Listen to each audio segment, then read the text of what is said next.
नमस्कार विद्यार्थियों। हम आश्रम व्यवस्था के अंतर्गत अब तक चारों आश्रमों का अध्ययन कर चुके हैं, जो कर्मानुसार निम्न प्रकार से हैं। ब्रह्मचर्य आश्रम, जो जन्म से 25 वर्ष तक के लिए होता था और इसमें व्यक्ति शिक्षा दीक्षा ग्रहण करते हुए ब्रह्मचर्य का पालन करता था। गृहस्थ आश्रम, इसमें समावर्तन संस्कार के पश्चात व्यक्ति विवाह करके गृहस्थ आश्रम में प्रवेश करता और जो भी गृहस्थ आश्रम के कर्तव्य बताए हुए हैं उनका पूर्णतः तन्मयता के साथ निर्वाह करते हुए 50 वर्ष की आयु तक गृहस्थ आश्रम में रहा करता था। तीसरा आश्रम होता था वानप्रस्थ आश्रम। वानप्रस्थ आश्रम में 50 से लेकर 75 वर्ष तक व्यक्ति चिंतन मनन अध्ययन करते हुए संपूर्ण जीवन में प्राप्त ज्ञान का प्रचार प्रसार करता था। चतुर्थ आश्रम संन्यास आश्रम था, जिसमें व्यक्ति पूर्णतः सांसारिक भोग विलास, मान माया, लोभ इत्यादि का त्याग करते हुए मोक्ष की प्राप्ति के लिए निरंतर प्रयत्नशील रहा करता था। इस प्रकार से हमने चारों आश्रमों का अध्ययन किया। आज हम इस आश्रम व्यवस्था के अंतर्गत स्त्रियों का इस आश्रम व्यवस्था में स्त्री का क्या स्थान था, या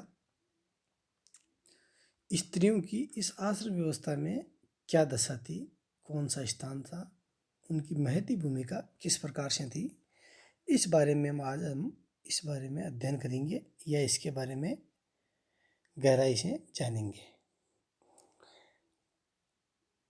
जिस प्रकार से आश्रम व्यवस्था पुरुषों के लिए आवश्यक थी, उसी प्रकार स्त्रियों के लिए आश्रम व्यवस्था है वो पूर्णतः आवश्यक नहीं थी। स्त्री के लिए आश्रम व्यवस्था का विधान अपेक्षाकृत कम आवश्यक था। यद्यपि आश्रमों के कर्तव्य निर्वाह में पुरुषों के साथ उसका समुचित सहयोग था, तथापि वह अनेकानेक अधिकारों से वंचित कर दी गई थी। हालांकि पुरुष के साथ इस आश्रम व्यवस्था में स्त्री का महत्वपूर्ण स्थान था, लेकिन उसके ऊपर कई प्रतिबंध लगाते हुए उसके लिए आश्रम व्यवस्था है वो आवश्यक नहीं माना गया। वैदिक युग में उसे ब्रह्मचर्य का पालन करने के लिए निर्दिष्ट किया गया था। उपनयन संस्कार से ब्रह्मचर्य आश्रम आरंभ होता है।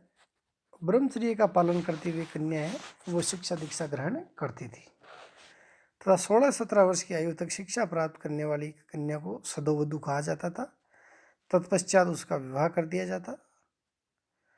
जो कन्या आजीवन शिक्षा ग्रहण करने में लगी रहती और विवाहिक बंधन में नहीं बंध पाती थी या विवाहिक बंधन में नहीं फंसती थी, उसे ब्रह्मवादिनी कहा गया था। तो जीवन पर्यंत ब्रह्म विद्या का अध्ययन करते हुए अपना जीवन व्यतीत करना ब्रह्मवादिनी कहा जाता था। लेकिन बहुत सी ही कम स्त्रियां ब्रह्मवादिनी पद तक पहुंच पाती थी।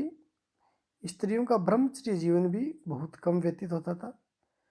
वैदिक युग के पश्चात स्त्रियों का ब्रह्मचर्य जीवन प्राय समाप्त हो गया, क्योंकि वैदिक युग के पश्चात उनका विवाह है वो बाल्यकाल में ही कर दिया जाता। जिस प्रकार से ब्रह्मचर्य गुरु की सेवा करता था आश्रम में, उसी प्रकार से स्त्री को पति सेवा करने का निर्देश दिया गया था। स्त्रियों के लिए विवाह अनिवार्य था। स्त्री के सहयोग और सहायता के बिना गृहस्थ जीवन है वो प्रयोजनहीन और उद्देश्यहीन था। गृहस्थ जीवन में स्त्री का होना आवश्यक था, क्योंकि जितने भी गृहस्थ आश्रम के कर्तव्य थे वो स्त्री के सहयोग से ही पूर्ण हो पाते थे। महर्षि मनु के अनुसार प्रजनार्थ ही स्त्री की सृष्टि की रचना हुई है, अर्थात स्त्री की रचना है वो प्रजनन करने के लिए हुई है, संतति को बढ़ाने के लिए हुई है, पुरुष के सहयोग के लिए हुई है। ऐसी स्थिति में उसका गृहस्थ आश्रम में होना अपेक्षित था। गृहस्थ आश्रम में रहकर स्त्री अपने सामाजिक धार्मिक कर्तव्यों का संपादन करती थी। वह यज्ञ आदि के साथ अतिथ्य सत्कार का व्रत भी करती थी। उसका स्त्री का परम कर्तव्य माना जाता था कि गृहस्थ जीवन सुखी और संपन्न रहे। अथर्ववेद में उसे गृह सम्राज्ञी की संज्ञा दी गई, अर्थात गृह की सम्राज्ञी मालकिन अतः स्त्री के लिए गृहस्थ का जीवन व्यतीत करना तथा गार्हस्थ उत्तरदायित्वों को निभाना आवश्यक था।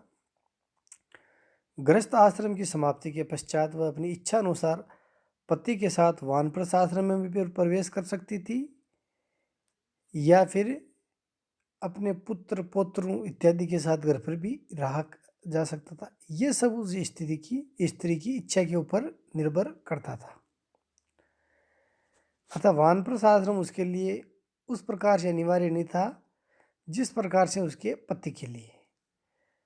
इस प्रकार हमें बहुत ही कम उदाहरण मिलते हैं कि कभी कभी स्त्री अपने पति के साथ वानप्रस्थ आश्रम में प्रवेश करती थी, किंतु उसका वनगमन है वो वैकल्पिक होता था और कालांतर में व्यवहार से पूर्णतः हट गया। अतः हम कह सकते हैं कि साधारणतः स्त्रियां हैं वो गृहस्थ आश्रम में ही रहा करती थी। प्राय सभी धर्मशास्त्रकारों ने स्त्रियों के लिए संन्यास आश्रम का कोई उल्लेख नहीं किया है। संन्यास आश्रम की व्यवस्था है वो पुरुषों के लिए थी, स्त्रियों के लिए नहीं। स्त्रियों के प्रवर्ज्य ग्रहण करने के विषय में प्राय सभी बुद्धिजीवी इसके विरुद्ध रहे, क्योंकि उनके प्रवर्ज्य ग्रहण करने से समाज और धर्म में अनेक प्रकार की समस्याएं उठ खड़ी होती है। बुद्ध युग में तो युवतियां भी भिक्षुणियां बनने लगी थी, जिससे नैतिक पतन प्रारंभ हो गया था। ऐसा माना जाता था कि यदि स्त्री संन्यास आश्रम में प्रवेश करती है तो सन्यासियों का और समाज का नैतिक पतन हो जाएगा। जिस प्रकार बौद्ध धर्म का नैतिक पतन हो गया, तो इस कारण से धर्मशास्त्रकारों ने स्त्री के लिए संन्यास आश्रम का जीवन है वो स्वीकार नहीं किया था। उन्हें प्राय पिता पति पुत्र इत्यादि के द्वारा रक्षित माना गया और परिवार के वरिष्ठ सदस्य के संरक्षण में रहने का निर्देश दिया गया। इस प्रकार से हम कह सकते हैं कि आश्रम व्यवस्था में स्त्रियों का स्थान है वो गृहस्थ आश्रम तक ही सीमित था। धन्यवाद बच्चों, अगले प्रकरण में हम फिर मिलेंगे।